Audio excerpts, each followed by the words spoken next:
And I begin the recording. Welcome to this session with Steve Shore about ionized regions in nebula, diffuse nebulae. I led Steve sharing the screen and beginning his talk. As always, you can raise questions in the chat or at the end of Steve's talk. So I hope you'll enjoy. And Steve, Yeah, I just want to make you at sure the end.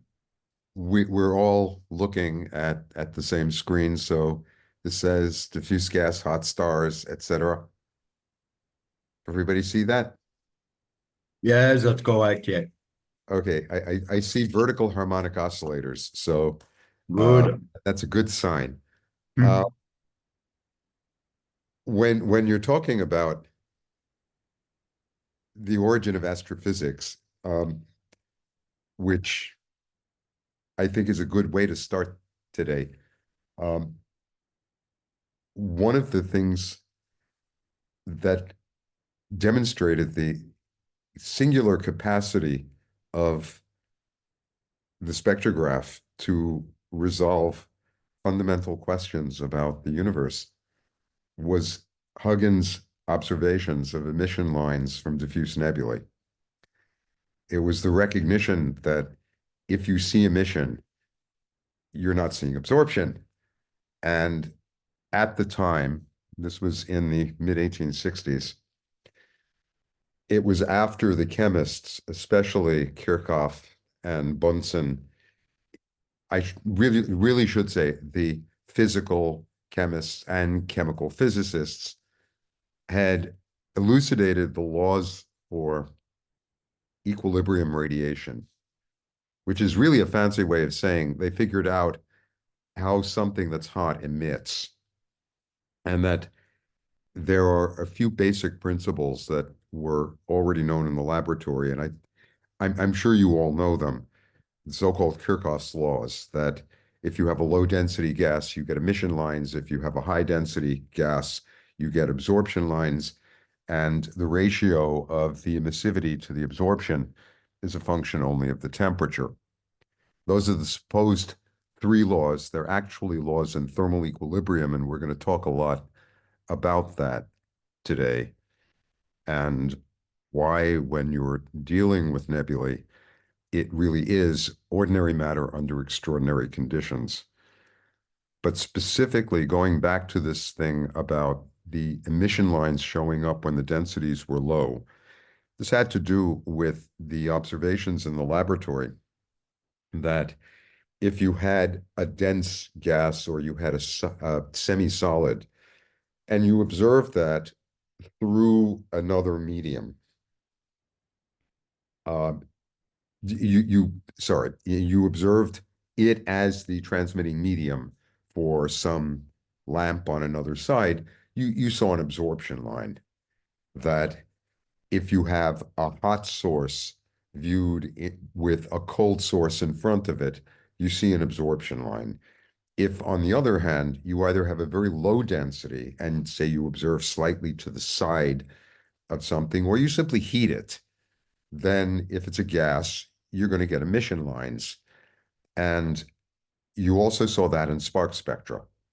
So all of the laboratory experience was leading Huygens to the conclusion that seeing emission lines from diffuse regions, which didn't seem to resolve when they were observed either with the naked eye or with nascent astronomical photography, indicated that this diffuse stuff was really diffuse stuff, that it was genuinely low density, and began the search for matter not associated with stars. Effectively, Huygens' observation did two things. It showed that the spectrograph could distinguish different kinds of regions and different kinds of physical conditions. And it also demonstrated that by showing that there was diffuse gas and that this was fundamentally different than what Secchi and others had been seeing in the absorption spectra of stars, that is, the photospheres, or just the spectrum of the sun, that this stuff had to be between the stars. Somehow it had to be the material that had been kicked around intellectually since Laplace and Kant at the end of the 18th century had proposed some kind of a nebular origin for stars, that this was the first indication of the genuinely long sought for interstellar medium. Okay? The first thing that showed up, aside from the lines that everybody kind of expected, because they knew what to look for, it didn't show some of the expected lines. It didn't show, for example, lines that you saw in the sun, like calcium and sodium, but it did show the Balmer series. And since that had already been associated with hydrogen, it was pretty clear that you had this sequence of lines that were easily identified. And then there were these intensely intense and isolated green lines at about 5,000 angstroms that flank the H beta line, and another line that flanks the H gamma line at 4363. And this was a real puzzle because there was nothing in the laboratory that showed up as anything that strength. If you take a spark spectrum of the air, you're going to get lines of oxygen, hydrogen, molecular hydrogen, but you'll also see the atomic hydrogen. You'll see some nitrogen lines. Those were already identified. But there was something weird about this one. It only showed up in nebulae. And so by sort of the last third of the century, it was thought that maybe this was something like what Lockyer and others had been able to pull off for the sun, that in the solar spectrum, especially in the eclipse spectrum, when you don't have a coronagraph,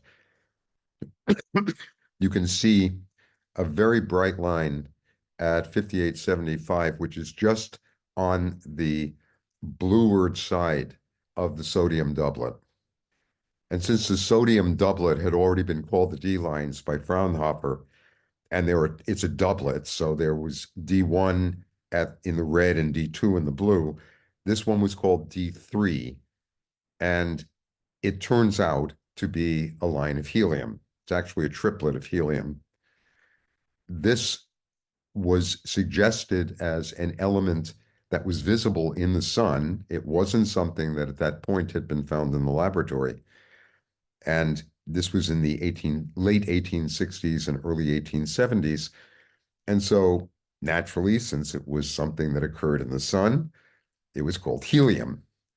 In an analogy, these green lines were called nebulium, in the thought that perhaps this was another case where not only were you seeing different states of the gas and resolving that question, but maybe you were actually seeing something new, like an element that was in the cosmos that somehow you didn't have on Earth. Remember that 100 years ago, it wasn't that unusual to think that the universe is chemically segregated, and that since we know that the relative abundances, for example, of dirt are not the same as the solar photosphere, and the Jovian spectrum shows different lines than the Martian spectrum, you might think that maybe there were different compositions to these different objects. So maybe there really was something that could be found in the cosmos that you wouldn't find on Earth. Okay, that it's important that you keep that in mind, because the original the origin of the phrase that I put up here, the ordinary matter, is actually from Henry Norris Russell, he of the Hertzsprung-Russell diagram, who at the time in the 20s was also one of the primary spectroscopists in the world.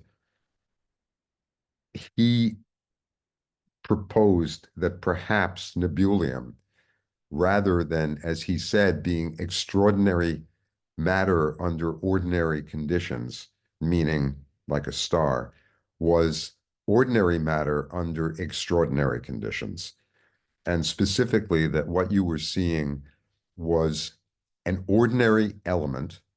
In this case, it had been identified as likely being doubly ionized oxygen because of advances in the laboratory in the 1920s that got to temperatures in ovens, electrical ovens, and in sparks that could actually doubly ionize oxygen, which is not an easy thing to do. But these lines were not seen in the lab. They were inferred from the energy levels that were otherwise reconstructed from the distribution of the lines. Now, I'll try to make this clearer.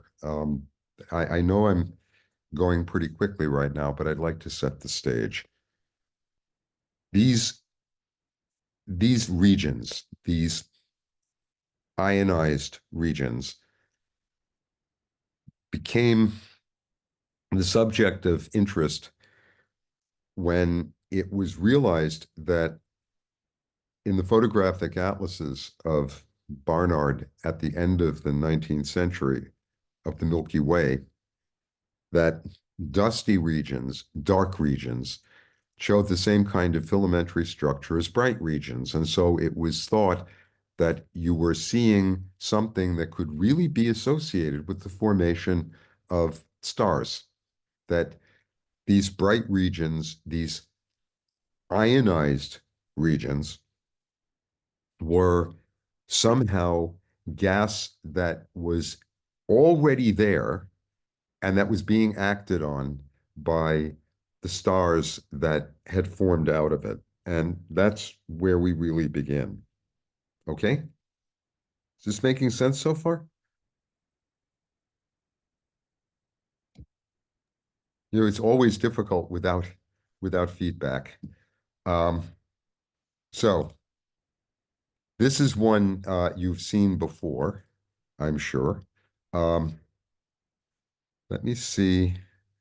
Okay, maybe this will work. Yeah, okay.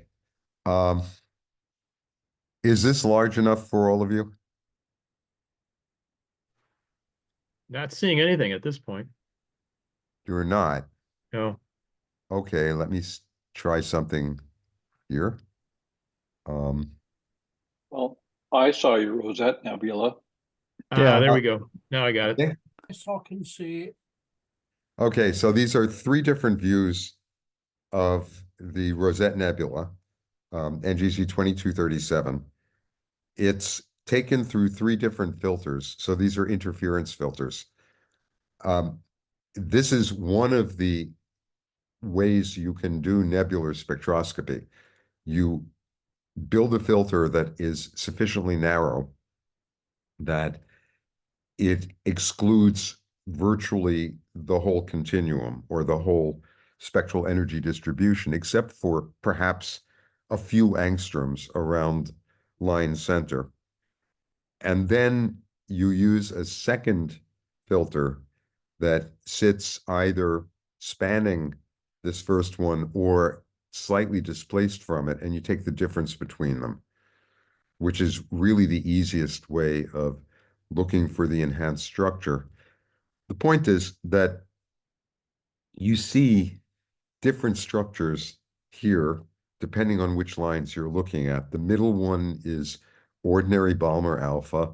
The right is the red line of forbidden sulfur 2, and the left is the forbidden oxygen 3 line at 5,000 angstroms, which is actually the combination of the two lines at 4959 and 5007. You see that the gas is confined. There's an inner bubble. We'll get to that later. There's a star cluster in the center, which when you actually take spectra of the individual stars, you realize are all either very early B or O stars, at least the ones that are the bright visible stars here. That turns out to be the clue to what you're seeing, that the different regions, in this case, where you see, for example, bright oxygen 3, are slightly different than the H alpha. In particular, the H alpha is very much more extended than the periphery of the O3. That's actually just emissivity. Okay? But there's a definite boundary here beyond which you suspect there's gas, but you're not quite sure because you're not seeing anything. Okay? And that's going to be the next thing we're going to talk about. So, okay. So, this is a typical H2 region spectrum. Forget the continuum for a minute. That is, forget this underlying part. The lines that you see are of two types. First, they're very narrow, meaning we're not looking here at a stellar wind. We're not looking at ejecta. It's a region in which the motions are almost sonic. The line widths are typical of gas that might have velocities of a few kilometers per second at most. And more to the point, the lines that you see are almost always relatively low ionization, with the exception of the O3 lines, which don't always show up. Those are in planetary nebulae all the time, and they also show up in symbiotics. But in H2 regions, the lines that you see are usually not as extreme in ionization as what you see from symbiotics. So that's another clue to what's going on.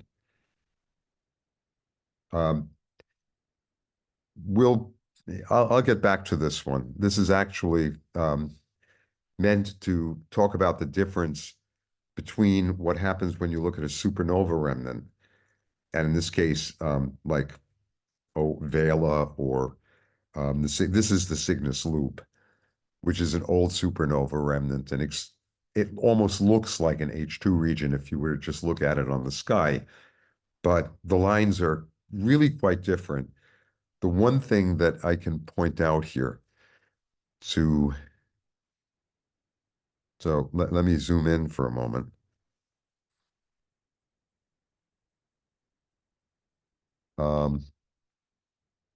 Okay, so zooming in, you see that the lines here are extremely high ionization. It's fuzzy. I'm sorry for that, but you see iron 6, iron 7, that is 6 times and 5 times ionized iron, not just doubly ionized or singly ionized light elements, or perhaps singly, at most, doubly ionized metals.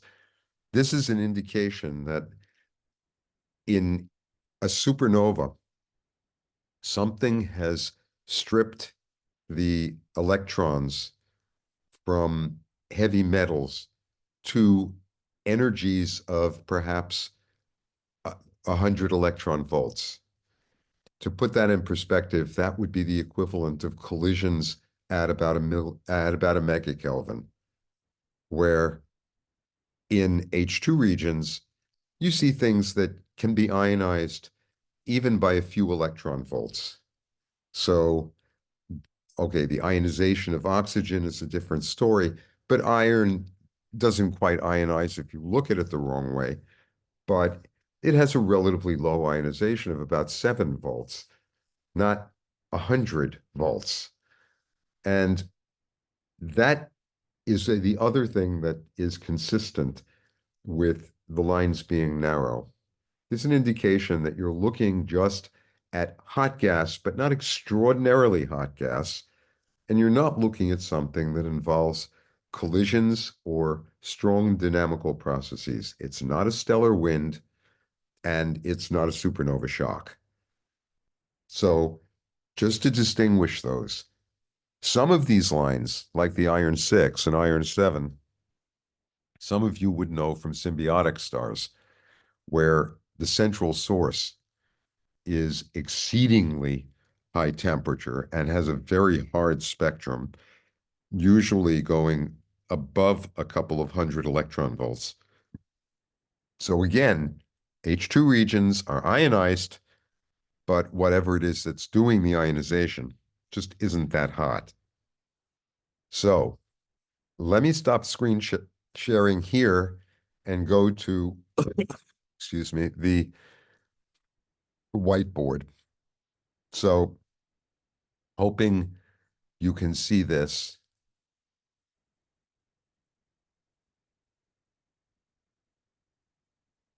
And that this works. Okay, you should be seeing a white blank screen now, right? Yes. Yes. I'll only ask that somebody take the initiative. If I ask, please respond. Okay? So let's just look at the simplest possible atom. Now, a three-level atom. I don't care which one it is, but we'll say that we have a ground state, some excited state, and then a continuum, which is the ionization energy. Now, there are two ways of getting into an excited state. One is if you have a direct absorption, and the other is collisional. So we'll make an assumption for the moment that this is, like in the laboratory, a collisional system. So you have an upward transition that depends on the number of the colliders and some cross-section for the collision, which then also depends on the thermal velocity of the particles. And I'm sure none of you are fainting at this point. So this is the rate of collisional excitation, okay? That if you ask what then happens, every excited state, no matter what it is, whether it has a long or a short lifetime, has a finite lifetime. And so there are two possible avenues to get out of this, one of which is a spontaneous decay resulting in the emission of a photon. That is, you simply have the atom go into another configuration. It's the equivalent of forming a pulsed antenna radiation, and a photon goes off, taking the energy from the system that has been put in by the collision, and the system returns somehow, in the system it must, to the ground state. The alternative is that while it's resident in this upper state, a perturbation occurs, another particle ambles by. In fact, the same perturber, the same collider, though not the same particle. And in that case, we can get a collisional de-excitation, which exactly balances the collisional excitation with no emission at all.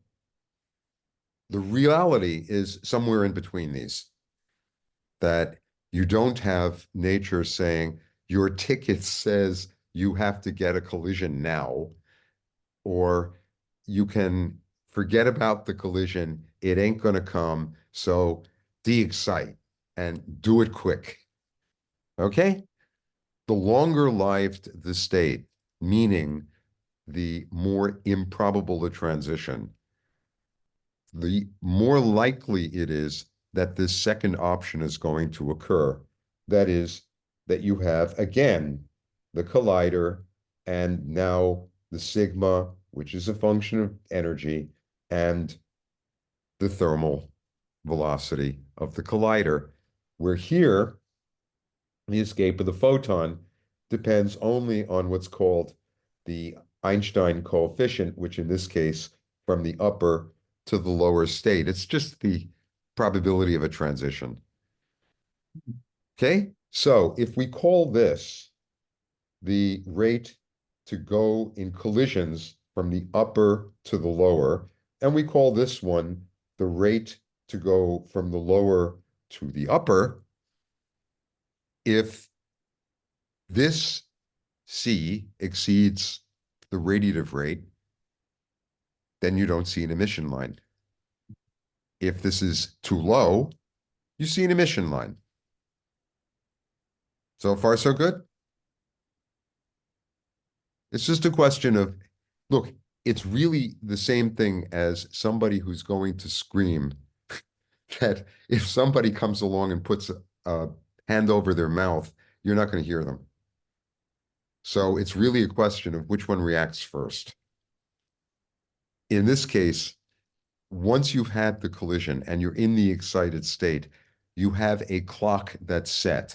The collision to excite can be at any rate. It doesn't matter. We're starting from the lowest energy state. This is the thing that you've got to keep in mind. This holds also for planetary nebulae. In fact, it holds for all emitting regions. The thing that is important is this competition of rates, because the gas is not an isolated atom in a vacuum. Collisions will occur and they will depend on the background density, where this spontaneous emission doesn't. So if you have a state that's long-lived, meaning the transition is very improbable, then if the density is high enough, you won't see an emission line. And if the density is low enough, you will. Hence, Russell's point. Ordinary matter under extraordinary conditions. These lines are called forbidden, not because somebody passes a law and says you're going to get a ticket.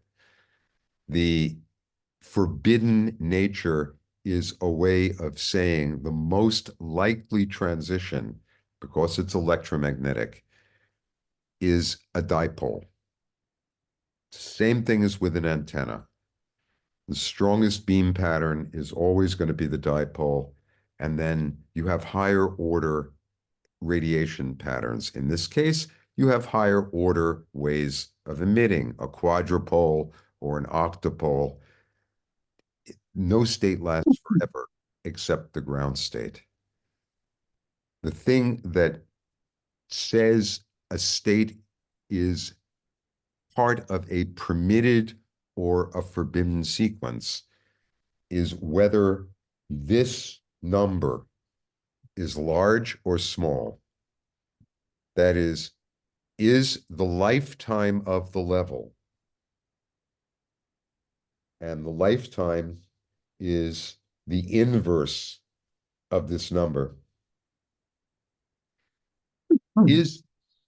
Sorry, question? No, I think no. Okay. So if you have, I think the best example again is hydrogen. The ground state of hydrogen is a single electron. And to use the spectroscopic notation, it's the first state and it's an angular momentum of 0. The second state has 2 possible angular momenta. And again, I'm apologize for the technicality here. You can say that if you remember back to when you suffered through chemistry, right, Francois? The configuration of the atom here or here. This would be a D. This would be a P. Okay? That what you're doing is changing the distribution of the electron cloud. So in going from one that has nodes to one which is spherically symmetric, it radiates. So these are permitted transitions. But this one is going from one sphere to another. That's a forbidden transition. You can go from S to P, you can go from P to S, you can go from D to P, so you can go from this configuration. Okay? It's really the way that the cloud is distributed symmetrically around the nucleus.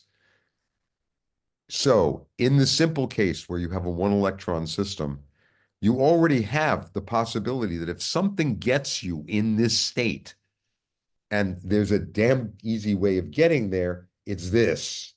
You have a 3p going to a 2s, okay? Which just happens to be one of the components of H alpha. So if you have a transition that goes from the ground state up, which happens to be Lyman beta, and then you have re-radiation that goes through H alpha, you can get stuck in this state. Literally, but not forever. That if a collision comes along, this state can de-excite and you won't see it. There'll be no emission from it. But you will wind up with something in the ground state that can then reabsorb or be kicked upstairs. Okay? Alternatively, if you wait long enough, this will radiate. Now, it may take you years to wait to see something coming out of this system, statistically, but it'll be there. The very best example of that is one that you certainly know, which is that the ground state of hydrogen is actually a doublet, that there are two spin states which are separated by a fraction of an electron volt and radiate at a wavelength of 21 centimeters. That line, which is the only way to find neutral hydrogen in the interstellar medium with any certainty, is the most forbidden line I can point to. It has a lifetime of 10 million years. So you've got to get a really low density for the environment to see that. But that's the definition of the diffuse gas.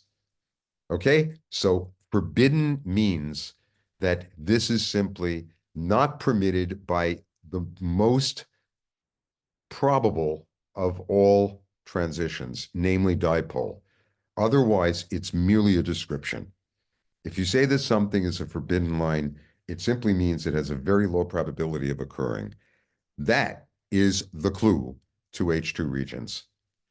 That when you see that they show these emission lines, and those lines are not necessarily coming from the ground state, then there's something else going on that's getting the energy up there.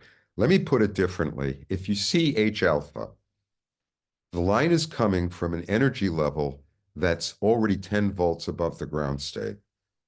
So up here, 10 eV corresponds to something like a temperature of 10 to the 5 Kelvin. That you know bloody well that you're not seeing the other lines you would expect if you actually had gas colliding at that temperature. You should see iron 7, iron 6, helium 2. You don't see those. But there's another clue to the gas, and that goes back to that picture we were just looking at for the Rosette Nebula. This gas is always in the vicinity of stars with spectral types of A or B or O. That is, they're always circumstellar to stars whose effective temperatures are somewhere from 10 to 40,000 Kelvin. In other words, stars for which there is a significantly greater ultraviolet flux emerging than anything that comes from stars like the sun. Even though the solar type stars, because of the chromosphere and the corona, do radiate shortward of, higher energies than, say, 10 or 12 electron volts, it's a trivial fraction, like 10 to the minus 5 or 10 to the minus 6 of their total luminosity. If you take the stars in Orion, just the stars in the belt, and ask what fraction of the flux is coming out shortward of the optical, meaning shortward of 3 or 4 electron volts as a cutoff, it's anywhere from a factor of 3 to 100 times the amount of energy. You just see the tail of the dog in looking at the optical when you're looking at those stars. You're seeing a photosphere, but you have no idea just from looking at that what the bulk of the energy distribution is doing. Now, let's go back to this picture. The other threshold, regardless of the number of bound states, which will give you the individual transitions or the bands of transitions, there's one other process that's either collisional or photonic, and that's ionization. That is, if you hit the right energy or above, because it's a barely resonant process, an electron can be ejected. Standard photoelectric effect. The threshold for that depends on the particular state from which it's leaving. And that's the part that goes back to what I was drawing here. In a one electron system, it's really trivial because the electron just sees the nucleus. In a multiple electron system, multiple meaning n equals 2 or more, the electrons can screen each other. So if you've got energy levels in which, say, this state is occupied by one electron and this state is occupied by another electron, in other words, a first excited state, this one doesn't see the nucleus in the same way that it would if this were a doubly excited state.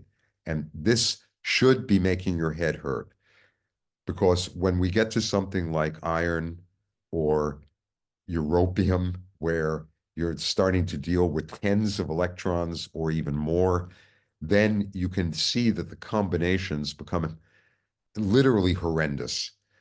And the individual states are nowhere near as simple as you would get for, say, ordinary hydrogen or helium or any of the light elements.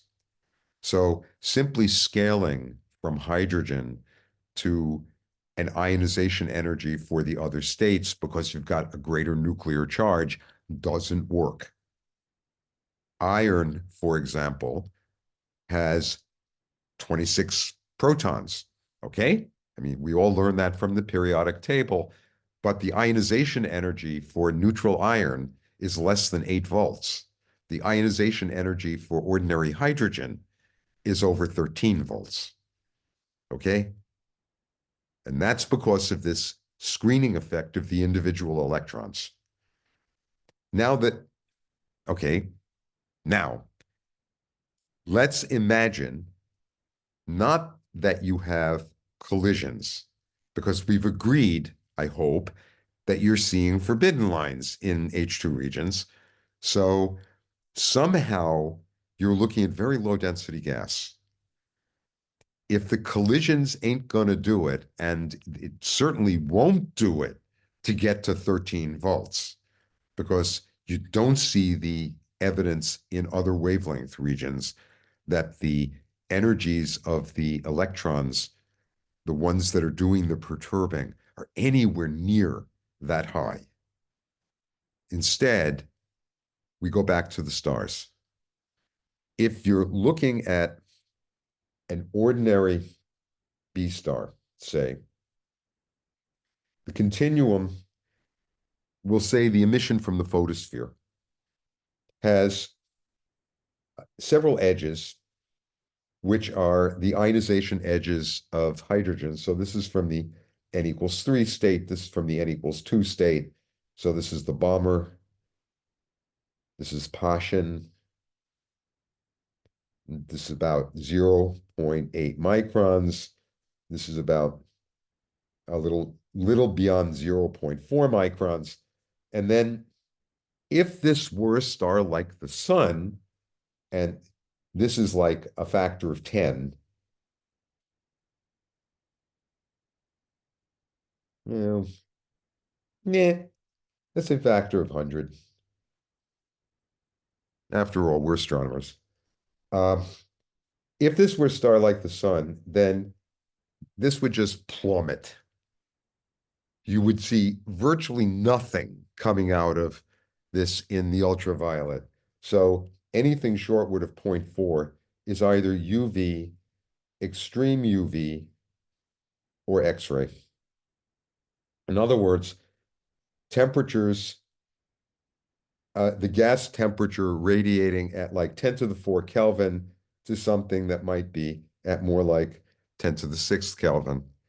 Instead, if you've got a star like Rigel, the B2 Giant, or Sigma Orionis, which is an 09, then this is instead this. That is, you have an extension in which, when you take the fraction of the flux in this region of the spectrum and compare it with all of the rest of the spectrum, you find that the vast bulk of the energy is coming out here. In fact, the correction between the visual and the total luminosity is like 3 to 4 magnitudes, okay, which is about a factor of 10. So you have almost all of the flux coming out above 5 or even 10 eV. That is the important part, because it means that you can get absorption out of the ground state or out of these excited states, if you can get to them, that will ionize the atom. So around these stars, you have a region that corresponds to the ionization response of this low density. The central star has some luminosity, and specifically it has a luminosity in the UV. Okay? And that ratio is a function of the effective temperature. That is the effective surface temperature of the star. Now, this region, if we imagine that somehow we've here plugged this star into our universe's socket and turned it on, it's going to flood this background, metaphorically speaking, with photons that can ionize. And if this were a really, really low density region, every photon that would come in would continue until it was absorbed. Now, this is something you really should keep in mind. I'll use the example from everyday experience, at least near my apartment. I live next to a piazza that has these electronic scooters that in Pisa haven't yet been banned the way they have been in Paris and other rational places. And one of the things that you see is kids will jump on these and then they'll go off in like a straight line at high speed, okay? And you can very easily use this as the example of a photon being emitted by a star. These kids will go in a straight line until they hit somebody. And if they don't hit somebody, they'll just keep going in a straight line. So if you have a medium which is effectively infinite, like straight roads, then sooner or later, something's going to get hit and it's going to be ionized. Okay? And the rate at which that happens depends only on the luminosity of the star. So the result is that if we just turn the star on, this region that's ionized will expand at the speed of light. And it'll keep expanding because every time an atom is ionized, if it's hydrogen, it can't be ionized again. It's only got one electron. So if you have a low enough density medium, the next photon that comes through, again, I'm speaking metaphorically, doesn't see a target.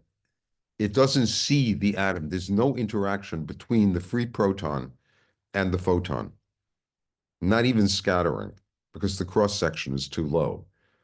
So the photon will then ionize at some distance, but the time to get there will still be the speed of light. So initially, the H2 region, and it's called H2 because it's ionized, that will expand almost instantaneously. A way of looking at it is it's going to take 3 years to ionize 1 parsec. Okay? Now we go to the next step. At any distance away from the central object, any parcel of gas that you have here, so any box, isn't simply a free isolated atom. There's a density there. It may be very, very low, like tens per cubic centimeter or hundreds, but it ain't zero. And so there will be an attraction between the ion and the electron after it's formed. This is something very important to remember. Space being empty, charges will see each other. There's no screening. So when you ionize, you're going to get recombination. The only question is, will you get it before you get ionization again? If you're far enough away, so somewhere, say, out here, every ionization will immediately, in quotes, be balanced by recombination. And so this region remains neutral. Statistically, the region inside will remain ionized. And between these two, there's a boundary, which is sort of spherical, and that's what you were seeing at the outer part of the rosette.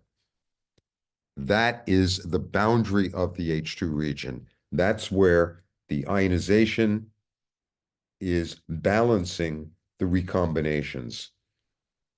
Anything inside is dominated by ionization. Anything outside is not going to be ionized. And so every ionization is going to be followed by recombination, but immediately it's going to be reionized statistically. The result is that every time you get a recombination, the energy that's emitted is the result of falling back through these levels. In other words, they're emission lines. And if it's hydrogen, you go from, say, the Paschen to the Balmer to the Lyman, and then you wind up at the ground state. The reason these are called H2 regions, where they really should be called just ionization zones or photoionization regions, is that all of these are emission lines. And that's what you were seeing in that set of spectra. The collision is the electron that was free being recaptured. And the capture doesn't go directly to the ground state, although it can.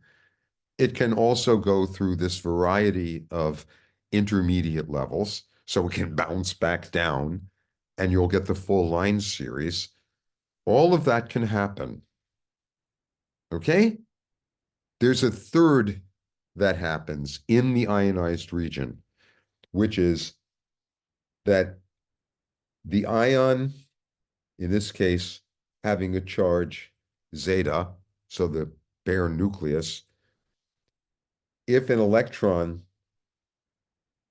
moves just thermally in a background relative to this charge, it's going to be deflected as a result of the electric field between these. The closer the electron, so here, the shorter this distance, the greater the deflection. The lower the temperature, in other words, the slower the electron, the greater the deflection. But because this is an acceleration, this emits. And that is a continuum. There's no threshold for this.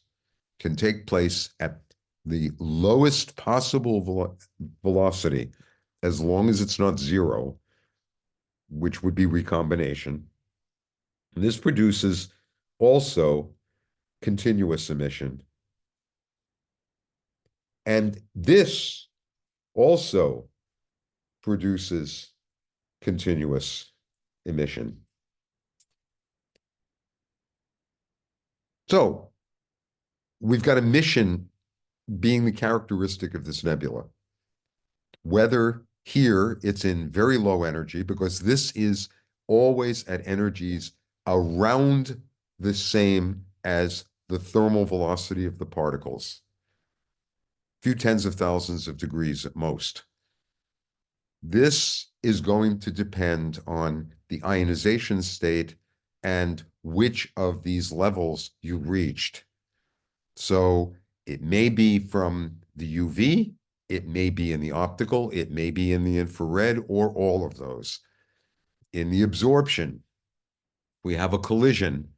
The collision may ionize it. That's a supernova remnant. That is, you have enough energy in a supernova to get you collisionally into this state with no photo at all. So in a supernova, you're going to see a spectrum without a central star. Okay? The clue to understanding photoionization nebulae, H2 regions, and planetary nebulae is that there is a source of UV radiation sitting in the center. Okay, so far?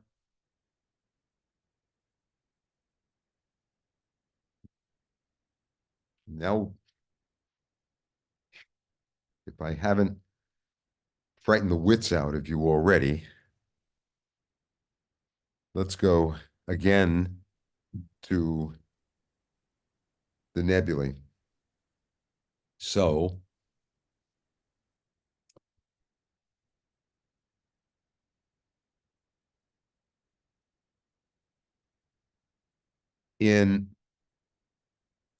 I have no idea why it's doing this.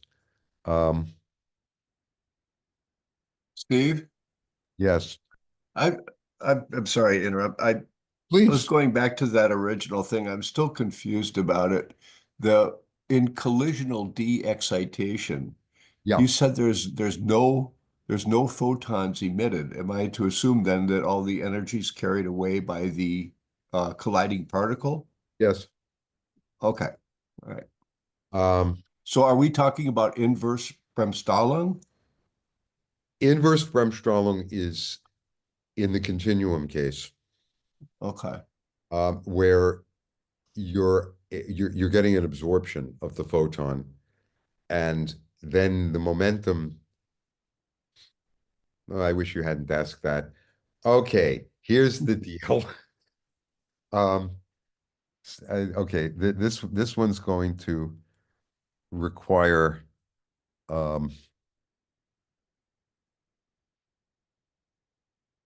so how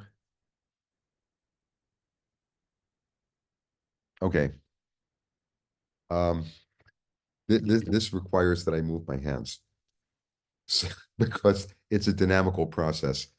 Um, if you have an electron going past a charge, then it's simply deviated by the charge.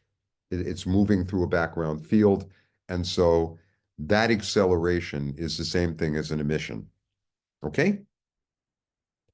What happens in the inverse, because an electron cannot actually absorb a photon, is that the electron's orbit is perturbed by the photon, and then its excess momentum is given, that is from the photon, is given to the nucleus. So the inverse process is a sort of absorption, but it isn't the same as the absorption that happens to a bound electron. This is why I said it's a hellish problem, because although you calculate it as if it's just the straight inverse, that it has the same dependence on the number of particles that are present. The difference is that you have a radiation field that's being absorbed, but it's something that cannot take place for a free electron.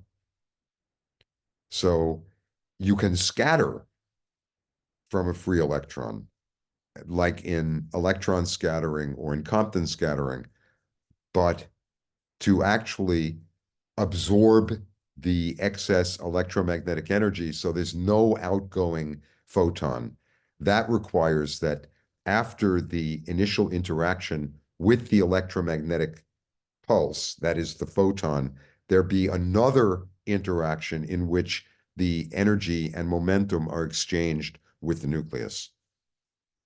That happens only in very dense regions.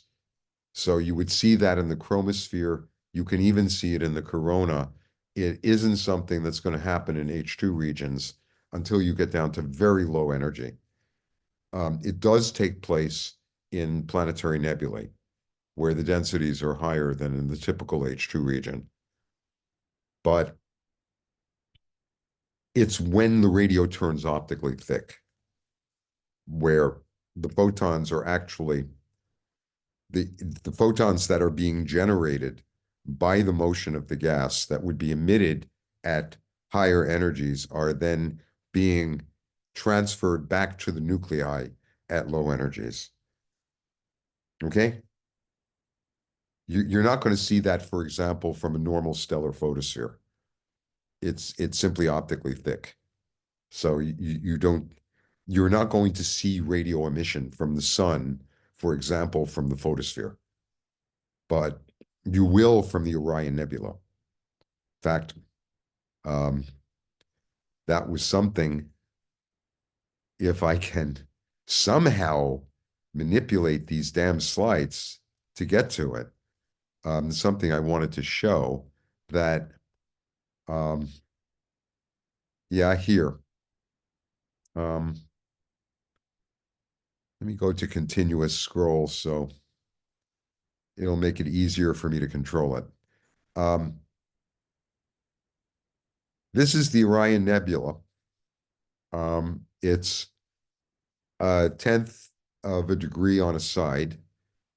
It was taken with various configurations of the VLA, and you can sort of see the bar, but this is what an H2 region really looks like. This is thermal bremsstrahlung. That is, this is thermal radio emission at 20 centimeters. And the trapezium is here. The hot stars are here. It's, of course, false color, but the main thing is that you see that this is very diffuse gas and it's very filamentary, and you can easily see the filaments in the radio. Okay?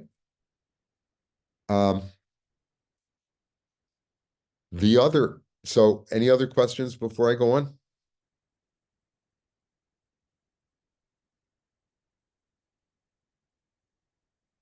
Okay. So when you talk about an H2 region, you first of all always mean the part of the medium. Let me go back to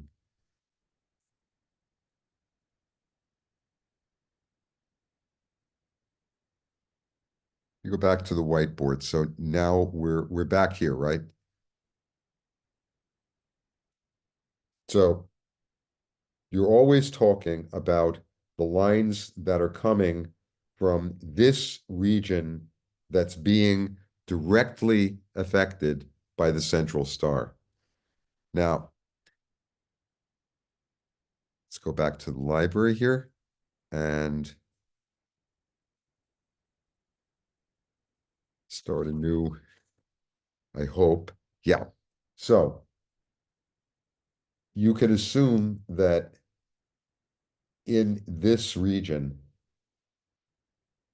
you're not going to have the simple spherical picture that theorists always like to calculate with. You know, we like spheres because they're one-dimensional. Nature, obviously, from that image you could see, isn't. So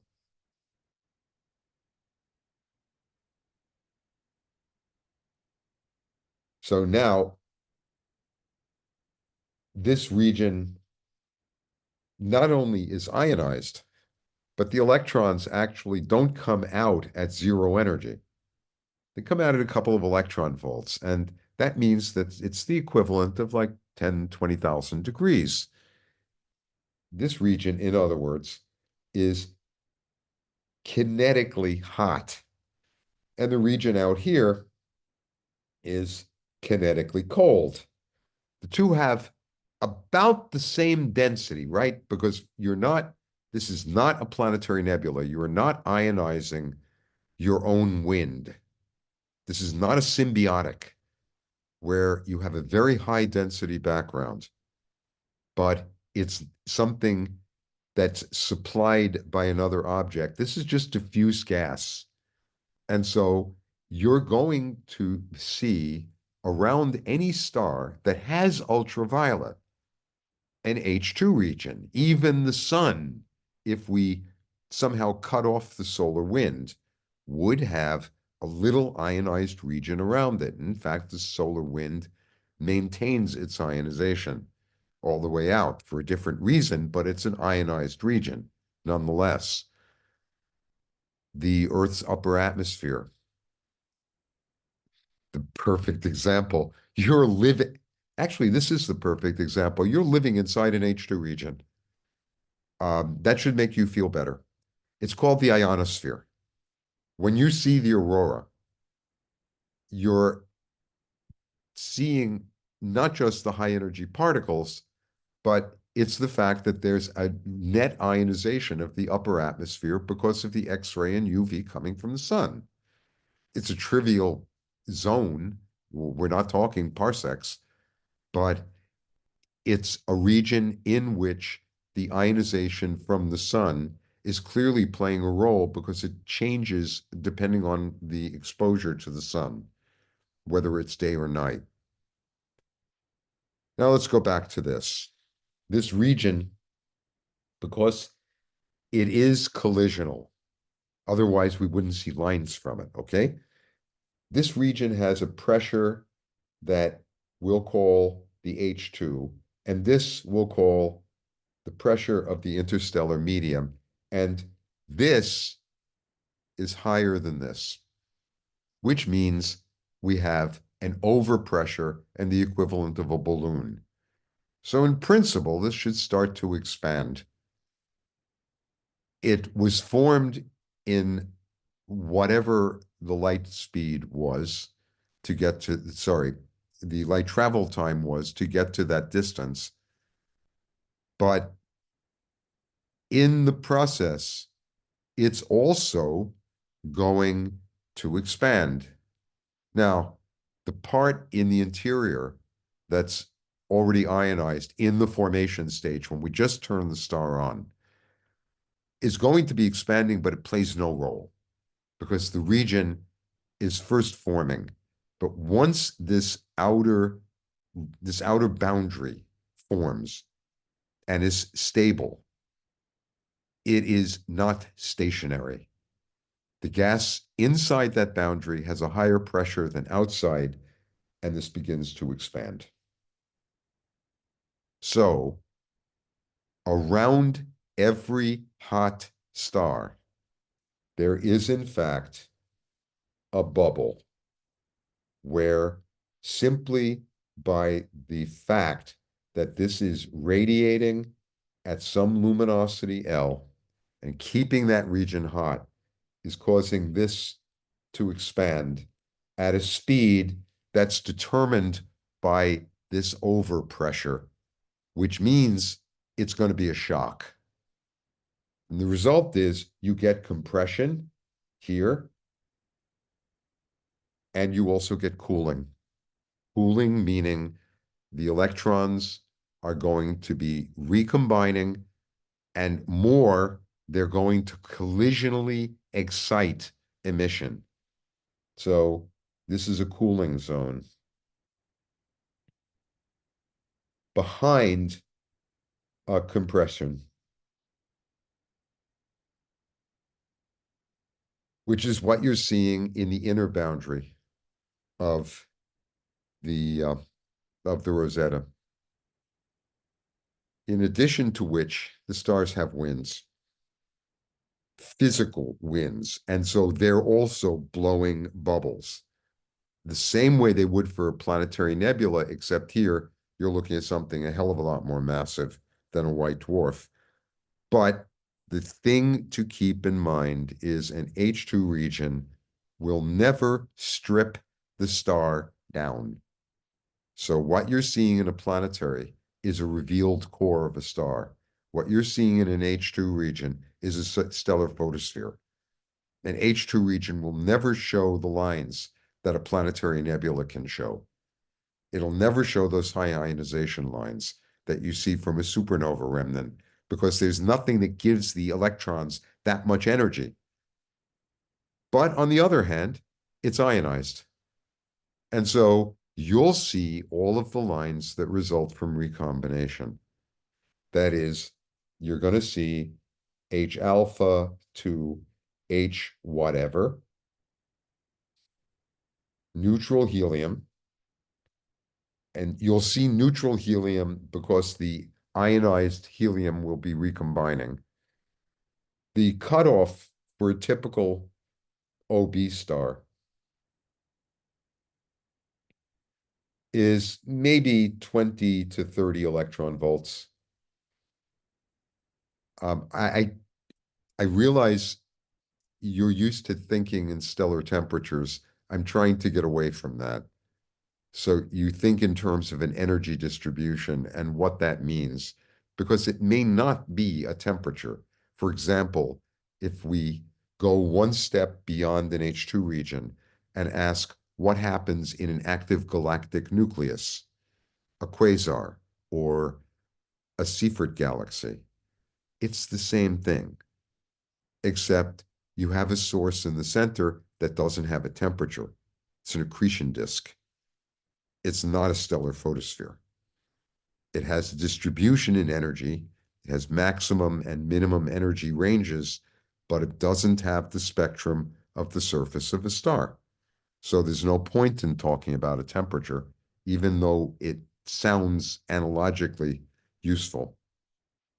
In this case, the more massive stars, when they're first formed, are more luminous, and simply because of the rate of their nuclear reaction, their surfaces have a harder spectrum.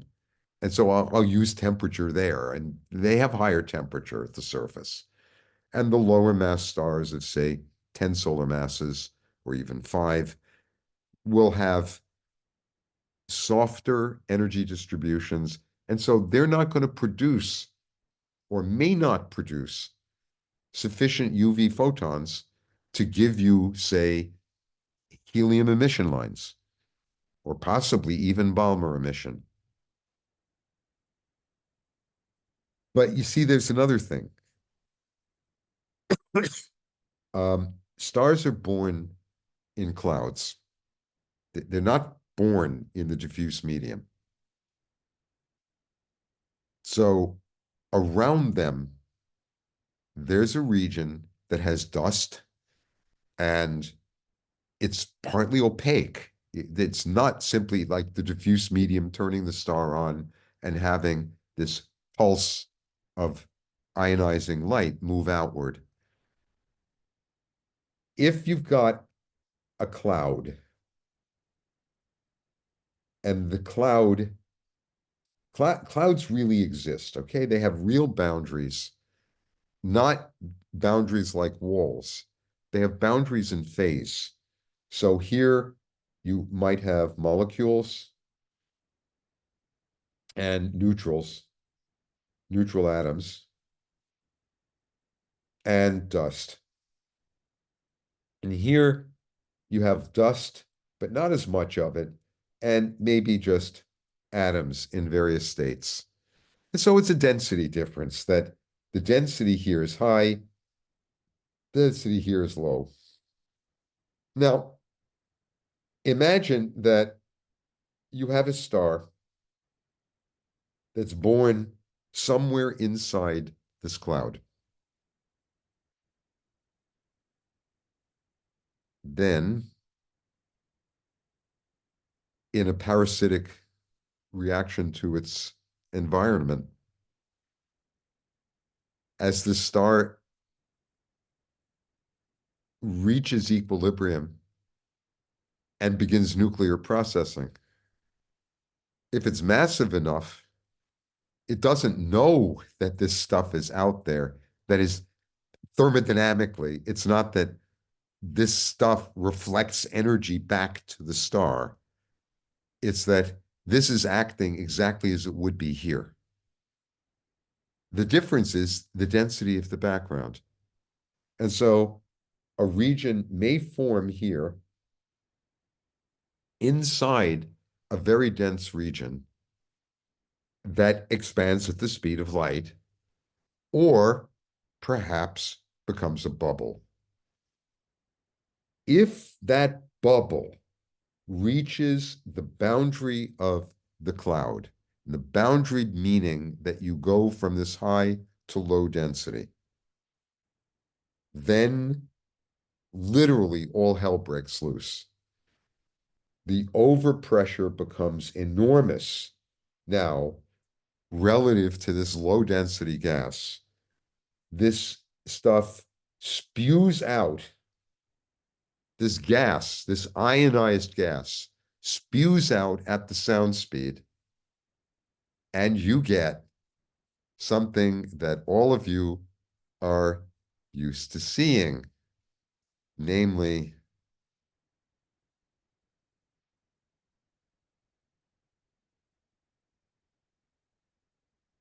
this. That is, or even better put, this, or this. This is called champagne flow. It's the breakout of an H2 region from inside a cloud. That Orion is expanding. It's literally spewing out of the cloud. The stars here are ionizing this boundary, and this stuff is evaporating off the front side of the cloud. This is the most important effect that massive stars have. It's one that produces lovely spectra, as I've been trying to talk about. But the thing that's important about it here is that this is the process by which the stars effectively destroy the environment in which they were born. That once you have the formation of stars that are capable of either dissociating molecules, which means 4 or 5 volts, which means stars that are like A and B stars, to those that can ionize hydrogen and helium, those will not only heat the medium, but they'll keep it in a state that does not permit it to cool. And so it will never become self-gravitating, or it may not become. And instead, it may blow away the cloud in which the stars are being formed. This simple picture, in fact, is right now one of the most important questions in cosmology. If you start stars forming in a galaxy, what do the little buggers do to their environment? Do they promote more star formation? Do they stop star formation for a period of time? Is there some way we can reconstruct the history of galaxies by looking at their emission lines to see that there are massive stars that are ionizing the environment? So everything we've just talked about, which I hope has been understandable, immediately translates into the whole star-forming history of the universe. The key question is, in gas now, we have metals that have been produced by stars, and that's why you see the lines of oxygen and carbon and nitrogen in these spectra, where in the earliest galaxies, when you have the first stars formed, there was no carbon or nitrogen. It was just hydrogen and helium coming out of the Big Bang. So how do those spectra look relative to what we see now from H2 regions? We don't know the answer to that yet. But the way you understand it is by looking at things like this. You look at the Orion Nebula. You look at the Rosette. You look at now this region, which is Luck-Hodge 95. This is an ionized region in the Large Magellanic Cloud. This isn't just an H2 region. This is an H2 region in which you also see this blue continuum, which is the same thing that you may be familiar with from the Pleiades. This is just scattering from dust. So this is the same thing as blue sky, except you're seeing it from dust grains. But you also see here that there's an irregular boundary to this cloud, and that is echoed even here, that there are these regions that form tongues and fingers that you're used to now from a decade of space telescope images and JWST images. These stars are ionizing this gas, but there's dust in it, and so the gas is being irregularly ionized. That is, some of it is extremely low density and it's very highly ionized and glowing, and other parts are more obscured, either because they're more opaque, because they have different amounts of dust, or because they literally have less gas. Okay? But when you see these kinds of boundaries, these sharp edges, those first and foremost are indications of the ionization or the dissociation front. This just shows the way these regions are distributed in a galaxy. That the LMC is especially nice because you can see 30 Doradus with the naked eye. And I mean, it's clearly something that kind of sits like a carbuncle on the arm of the galaxy. But all of these regions where you see these H2 regions, they're all regions of star formation. So let me make this other point clear. Planetary nebulae you see at the death of stars. H2 regions you see at their birth. The planetary nebulae, consequently, are associated with single stars or binary stars, but they are very compact, higher density, and partly dynamic. H2 regions tend to be huge, parsecs in size, sometimes larger. They blend into the diffuse interstellar medium, and they don't just sit around one star. They will sit around usually clusters or associations or even super associations. So that's why I showed this last image, which is the 100-micron ARAS image of Orion. The Orion Nebula is down here. This is Lambda Orionis, and Monoceros is over here. This gas that you see at 100 microns, so the diffuse stuff, is the molecular cloud out of which the stars of Orion have been born. That's what you can't see. What you can see is the nebula here. So this is the hot dust that's associated with the cloud that's being evaporated to form the Orion Nebula. This region is a ring of molecular gas around a small cluster, Lambda Orionis. The belt region is here, and on a very large scale, there's a very large loop structure that you see in H alpha, most of which is scattered light, called the Barnard loop. Okay? But this is the diffuse interstellar medium, and this is what, once you start forming stars, that ionizing radiation is going to propagate into. So when you look at this, where this is about 10 parsecs, and then you go back here, and this region looks really small, but this is 5 kiloparsecs. Okay? So this is like, 20 times larger than the image you're seeing just of the core of Orion. Okay? Again, this is a star-forming region. It's an emission line region, and that is what an H2 region is. A side comment is worth making.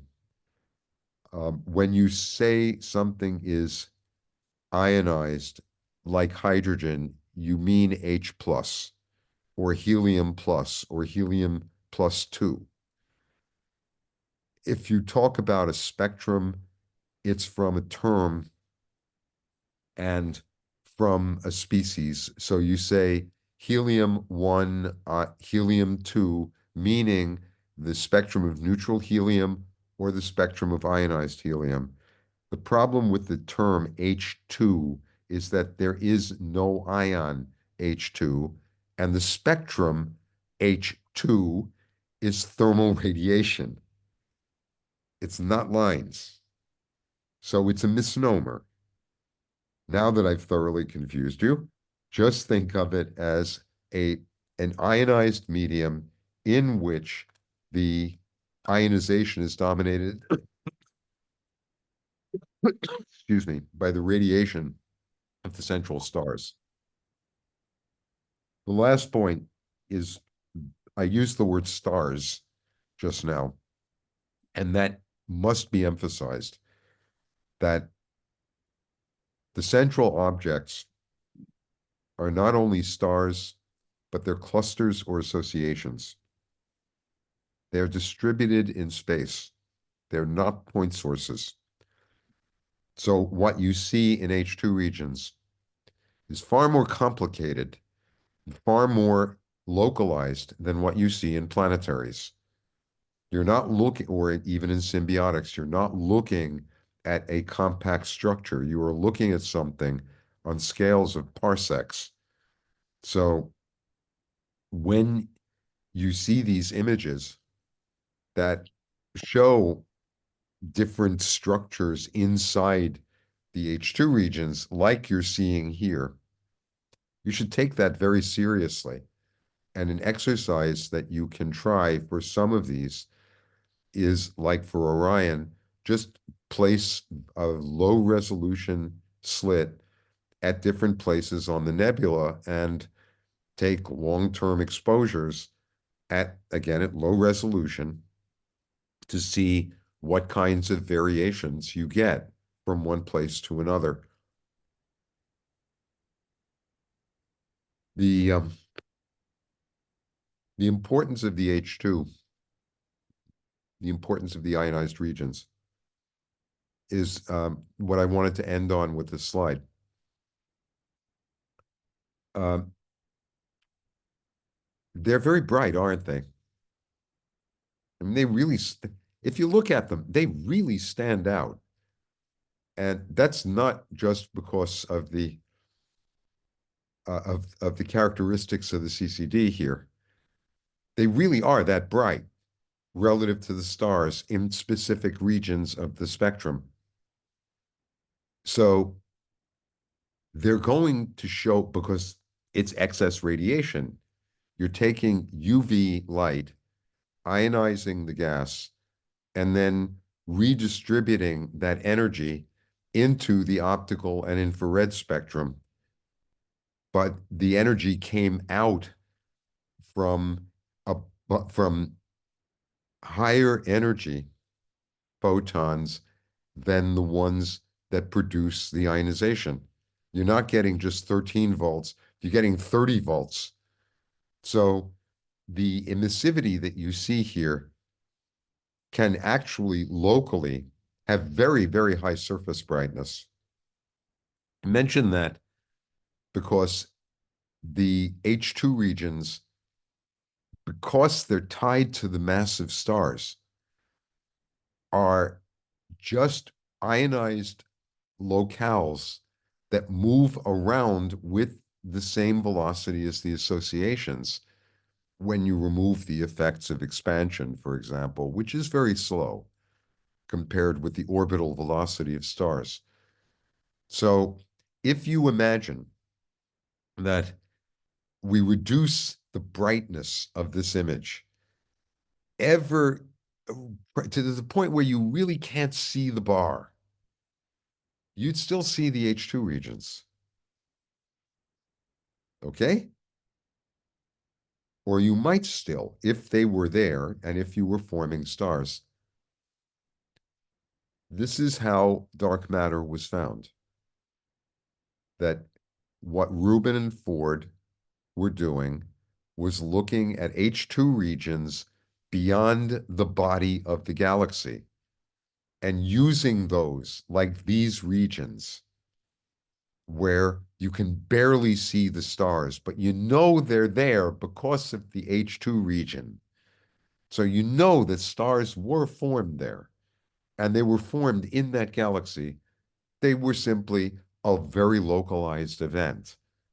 So they looked at the emission line velocities and saw that as they went beyond the optical limit, the mass that they were inferring was still dependent on how far they were. That here you could infer some galactic mass, but you would expect that once you got out of the bulk, the inferred mass would asymptotically become a constant value, and it didn't, kept increasing.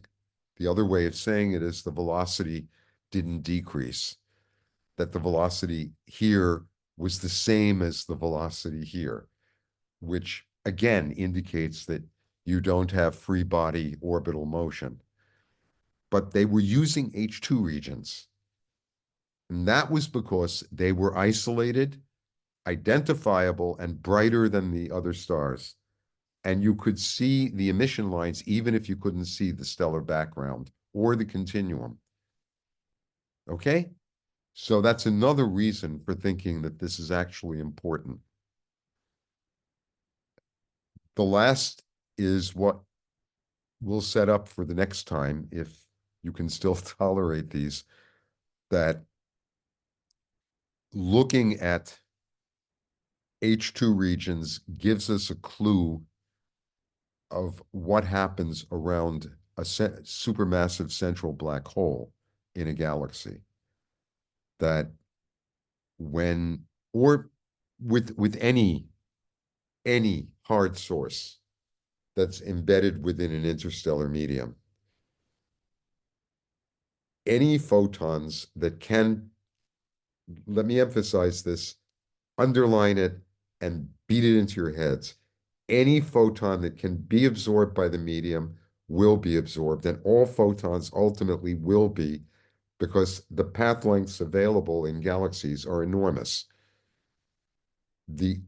It's not the same as asking, will we be able to see it? Because the surface brightness may be ridiculously low if it's too diffuse. In fact, the interstellar medium is an H2 region. It's not a completely neutral medium. It's partly ionized. And we know that because we see lines of calcium too, which says there's ionized calcium as well as sodium, as well as neutral hydrogen from 21 centimeter. So that's the effect of the photons from all of the stars diffusively scattered around the galactic plane and the gas in which they're embedded, that they emit photons. They will ionize this region. They won't be able to create sufficiently dynamical structures that they're going to expand, but that's a different problem. Nonetheless, the medium isn't neutral. So when you're forming clouds, and the effect of clouds is partly in competition with this ionization effect.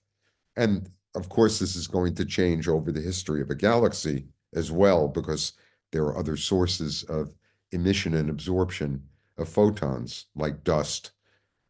But if you put a central black hole in a galactic plane or in the galactic bulge, then around that hole, as long as you have accreting material, which is going to emit X-rays and emit EUV, you're going to have an ionized region.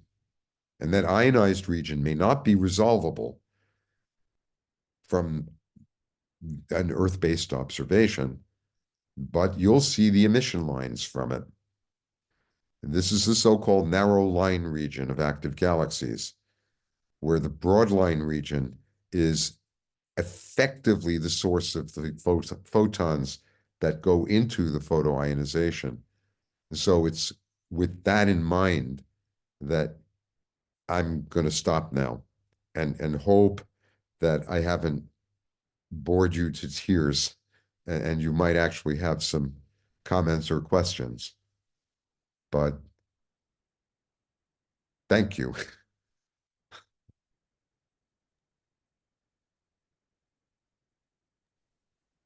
Thank you very much, Steve. It was fascinating as usual. We are still 24. My God, you're Oh. hardy folks. I congratulate you on your strong stomachs. Good. Perhaps you have questions to Steve after this fascinating talk.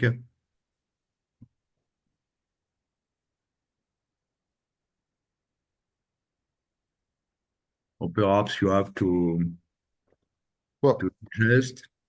let me make a couple of suggestions, though, that when doing nebular spectroscopy, first, don't go for high resolution. Remember, you're looking at a diffuse structure. So what you're seeing when you look, for example, through an eyepiece is integrating over the point spread function of your eye. So what looks like something that, for example, might not have some substructure is going to show up spectroscopically as having substructure. A good idea is to use long slit if you can. So you can see the variations. It's the same trick you would use for a planetary nebula. The difference is that, well, one of the interesting exercises that we gave students a couple of years ago was photographing a couple of the stars in the trapezium, where if you take a low resolution spectrum like an Alpy type,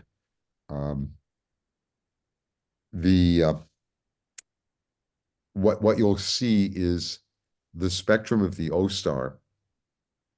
So you'll see the absorption lines, and on top of it, there'll be emission lines. And if you've got a long slit, which is the part that's cued, you'll have the star in the middle, and then you'll see the lines extending, the emission lines extending to either side. So you can then look at, as a function of distance, how those lines change. You do the same thing for a planetary nebula. If you take the slit and put it radially from the central star, you'll see that there are different zones of ionization if you have a high enough surface brightness. The advantage with H2 regions is you know that the lines are already thermal. So they're very narrow. You're not going to see resolved lines. They're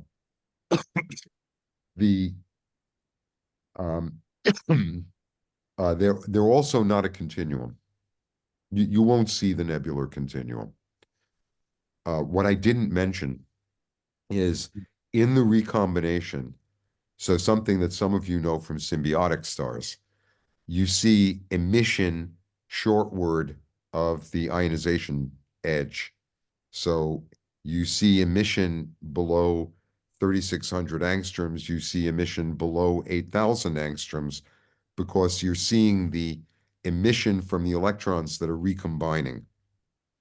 That when you go from the ionization to the next level, that next level is extremely close in energy.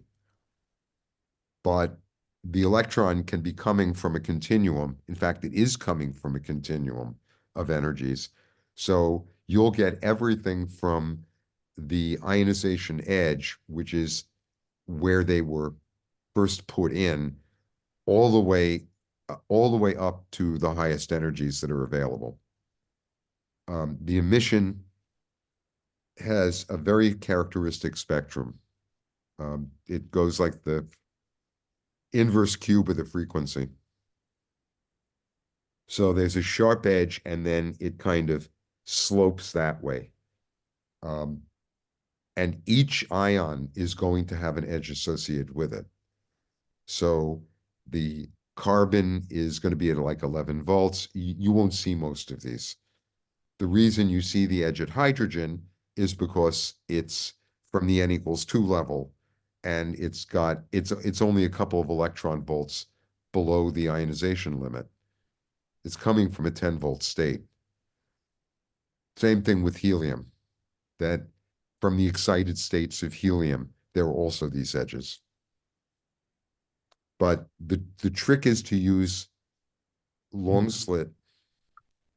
And you can also mosaic in taking the slit and kind of stepping it across the image to look at the variation in the lines.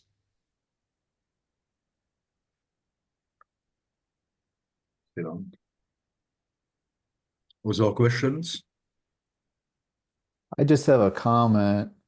Steve, when I first started into looking at spectroscopy, the first target was M42 because I had a spectrograph the early DSS-7 from SPIG. And the spectrum I saw, I had no concept of what I was looking at. So I went out to the web, asked around. They said, well, start with stars first, don't go into nebula. Now, your explanation, you have brought me full circle back around and explained to me that first spectrum that I ever took of anything. I can imagine that it was, on the other hand, really beautiful. It was. I mean, it was my first spectrum. I mean, as a Yeah. beginner, it was incredible, and I had no idea what I was looking at. And since that day, I guess Don't 5 worry, years my ago, students feel the same way. yeah. So full circle. Thank you. This has been an amazing lecture to me. So thank you. Let me make a suggestion because of the time of year. Try one of the bright Seyfert galaxies, like NGC 1068 or 5541. They're worth it. You'll see some interesting lines because Seyfert galaxies are like H2 regions, except they're point sources as far as you're concerned. Now, when you take how can I put this? When you take a supermassive black hole of like a couple of billion solar masses and you put it in a galaxy at a distance of 20 megaparsecs, it's a point source. So around that region, you're going to get it, around that source, you're going to get an H2 region that's formed from the ionizing radiation coming out of the accretion disk. And the spectrum is really striking. There are going to be, they're very broad lines, but you also see very strong forbidden lines. And it looks kind of vaguely like an H2 region, except it's coming from a galaxy. This name of the second NGC, please. 5548. 41, 48. I think both, yeah. 1068 is a Seyfert 2, but it's really bright. And that would probably be the best one to start with.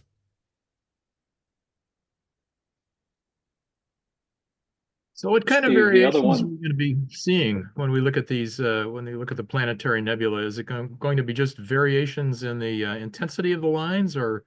Oh, we're gonna no, see- there's also variation in the species you're seeing, depending Okay. on. So, well, think of what happens with a symbiotic.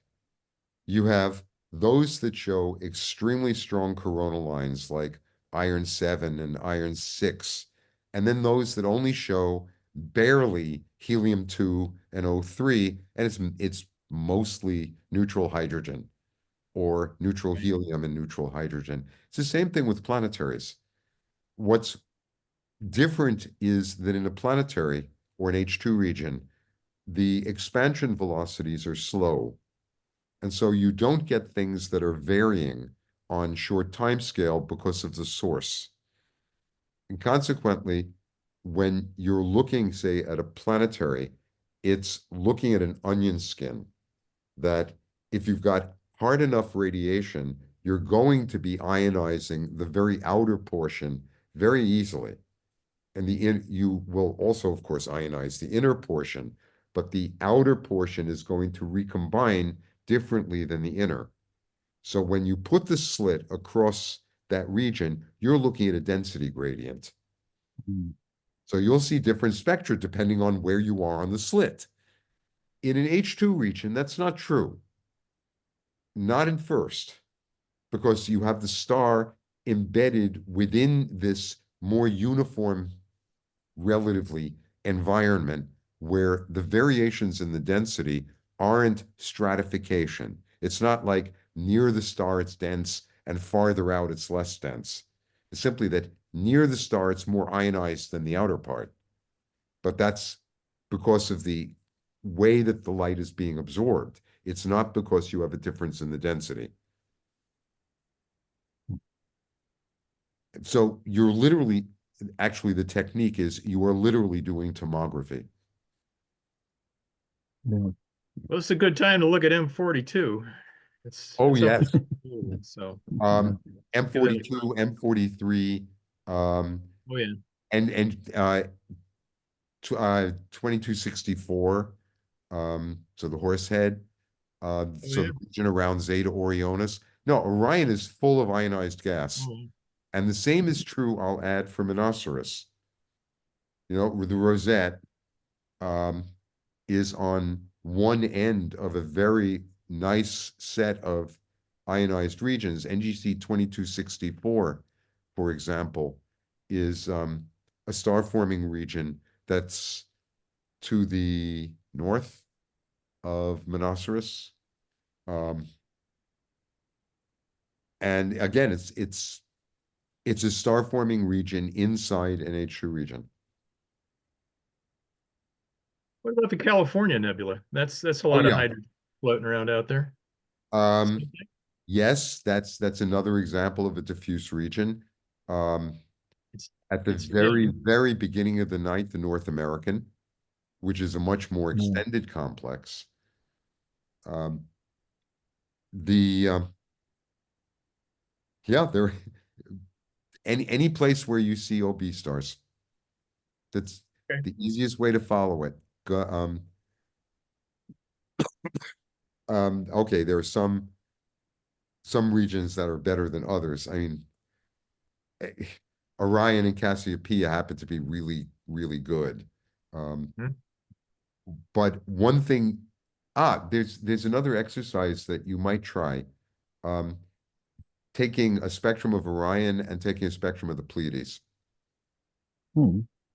Because in the Pleiades, you'll see just a reflection spectrum. Since it's just dust. The stars aren't ionizing that gas. It's filamentary, as you see from photographs, but all you're seeing there is the reflected starlight. It's Give that a try. That Thank you. in these things called integrated flux nebulae, which some of us call translucent and diffuse clouds, you're seeing the same thing, that these are not ionized. They're neutral gas that simply has dust mixed in it, and it has a high enough density, so it's reflecting starlight.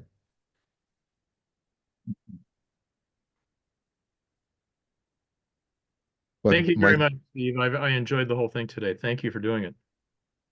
It's very much my pleasure. Thank you. Other questions, guys? No, so I think that we can close. Of course, I will send you the recording tomorrow, and you can raise questions to Steve using the mail list in order that each one can benefit of the question and of the answer of Steve. So I need to add one thing. Regardless of any sectarian issues, my very best wishes and deepest hopes for all of you, for the best possible in the coming year. And we'll see you on, I hope we'll see you on the other side. okay. So the next meeting will be in 2025. beginning of a new year that I hope quiet for everyone and quieter for the world. I hope. Thank you, Steve. Thank you, Francois. See you guys. Thank you for your participation. Thank you. Goodbye. And Francois, good night.